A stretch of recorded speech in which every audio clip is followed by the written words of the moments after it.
Have you ever felt that there's something inside you, something powerful, something limitless, but it's asleep? That you're capable of far more than what life currently shows you? That deep down, you know you were born to do something great, yet something invisible seems to hold you back? If you've ever felt that way, you are not alone. Swami Vivekananda called this the sleeping giant within every human being, an infinite source of energy, strength, and brilliance, waiting to be awakened.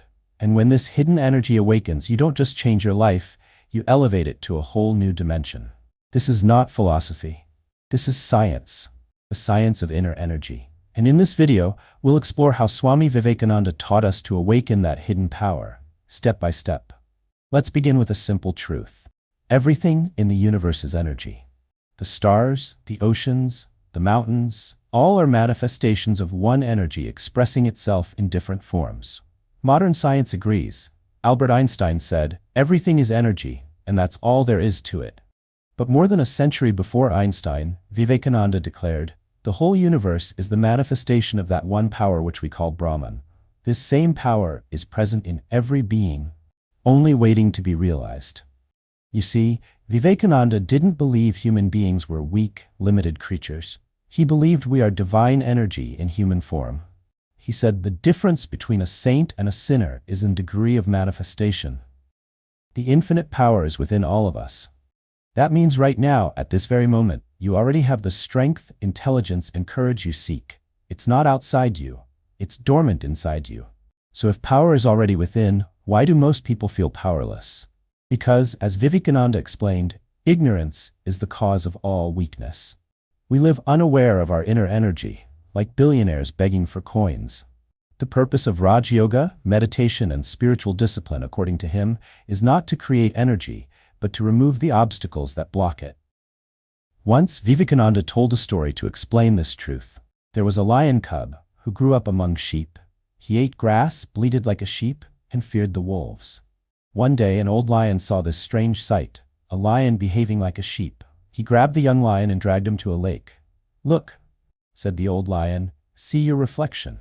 You are not a sheep, you are a lion." For the first time, the young lion saw his own face, strong, majestic, radiant. Something stirred within him.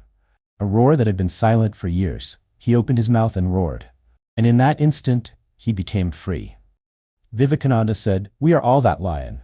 The moment we realize who we are, our bondage disappears." That's what awakening means. Not adding anything new, but remembering what has always been there. Modern psychology speaks of conscious and subconscious minds. But the yogic science that Vivekananda taught goes deeper. He said our being has 3 layers. A physical body, made of matter. The subtle body, made of thoughts, emotions, and prana, life force. The causal body, pure consciousness. Your physical body moves because of the subtle energy called prana. When this energy flows freely, you feel alive, inspired, and powerful. When it's blocked, you feel dull, anxious, or tired, even if you've slept well. Have you noticed how after a deep meditation or a good act of kindness, you feel light, almost electric? That's because your prana flows unhindered. Vivekananda called this the real science of life. He said, behind every movement of mind or body stands prana, the vital force. So if you want to awaken your hidden power, you must learn to control your prana. Step 1. Control of breath, the gateway to energy. Our breath is the physical handle of prana. When the breath is shallow, the mind is restless. When the breath is deep, the mind becomes steady. That's why the first step in awakening energy is pranayama, conscious regulation of breath. Vivekananda explained it simply. By controlling the breath, we control the nerve currents. And by controlling the nerve currents, we control the mind. Try this right now.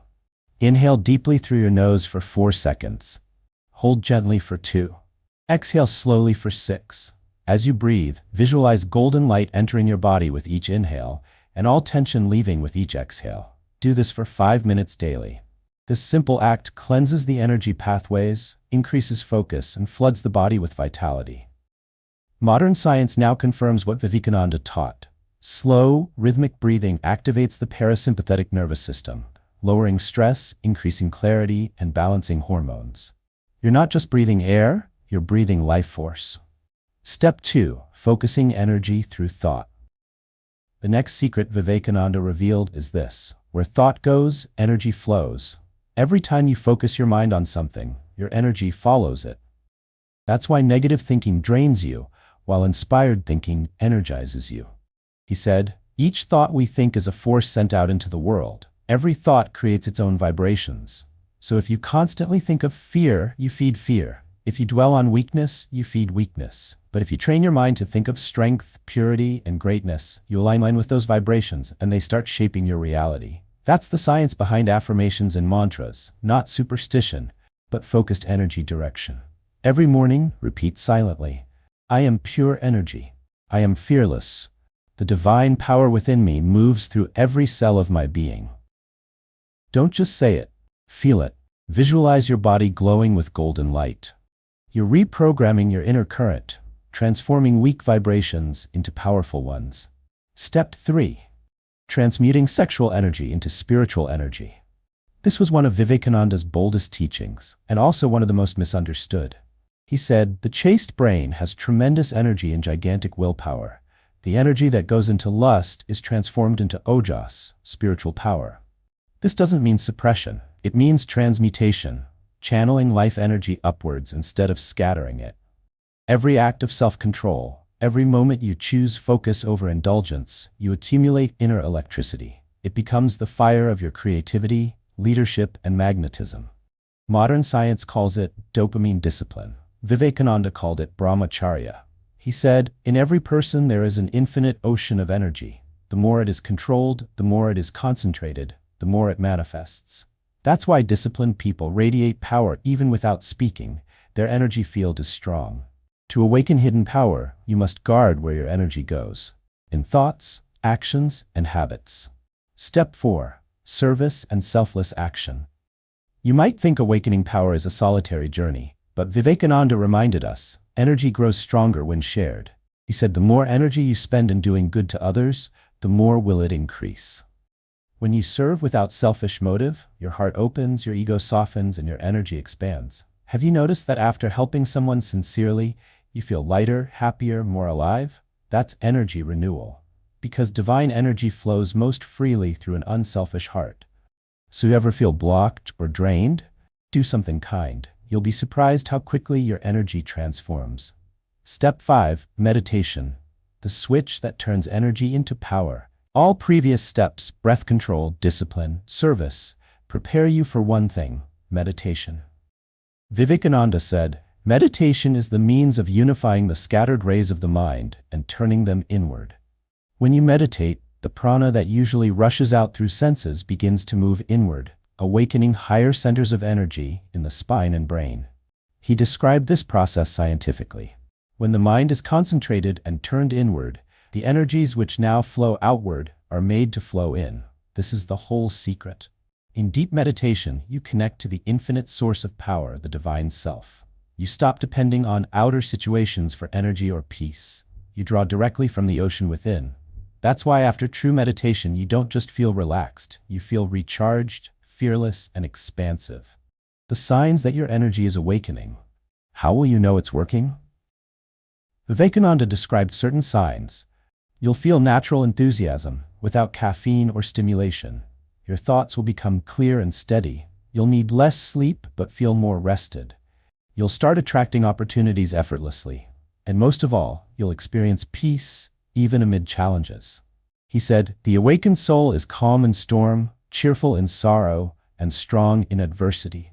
That's not fantasy. That's the mark of true inner awakening. Your daily energy routine, inspired by Vivekananda. To bring this science into practice, follow this 15-minute morning ritual. 1. Sit still for 2 minutes, spine straight, eyes closed. 2. Breathe deeply 10 times. Inhale 4, hold 2, exhale 6. 3. Repeat silently, I am divine energy. I am fearless. 4. Visualize golden light rising from your heart to your head. 5. End with one act of gratitude. Think of someone and bless them silently. This simple daily ritual is your personal energy recharge. Do it every morning for 21 days. You'll feel a strength you never knew existed. The ultimate realization. After years of practice and meditation, Vivekananda reached a profound realization. The energy you worship as God is within you. You and that energy are one. The day you realize this truth, fear ends. You stop begging for strength, you start radiating it. That's when you understand what true power means. It's not domination over others, it's mastery over self. And that is what he called Atma Shakti, the power of the self. If Vivekananda were alive today, he would tell us, you have electricity, technology, and science, but you have forgotten your own inner dynamo. He'd remind us that the world's future depends not on weapons or wealth, but on awakened human beings. He once said, "Give me a few men and women who are pure and unselfish, and I shall shake the world." That was not exaggeration, that was energy in action. The true revolution begins within. When one individual awakens their energy, they inspire thousands. That's how movements are born. That's how civilizations rise. Take a moment now. Close your eyes. Take a deep breath. There's a light glowing in your heart, faint but constant. That's your divine energy. The same force that spins the planets and beats your heart. It's waiting for you to recognize it. It's waiting for you to awaken it. Every thought of courage, every breath of awareness, every act of love fans that flame. Vivekananda said, "Stand up, be strong, be pure, and be proud that you are the bearer of divine energy." This is the truth of Raj Yoga, of Vedanta, of all spirituality, that within you lies the same infinite power that created the stars. You don't have to go anywhere to find it, you only have to wake up. Swami Vivekananda said, each soul is potentially divine. The goal is to manifest this divinity by controlling nature, external and internal. If this message awakens something in you, comment "awakened" below. Because that single word declares that you have chosen to live from power, not weakness. And if you want to keep awakening that power week after week, subscribe to Awaken with Swami Vivekananda and join our growing movement of fearless minds. Remember, the energy you seek is already within you. All you have to do is awaken it.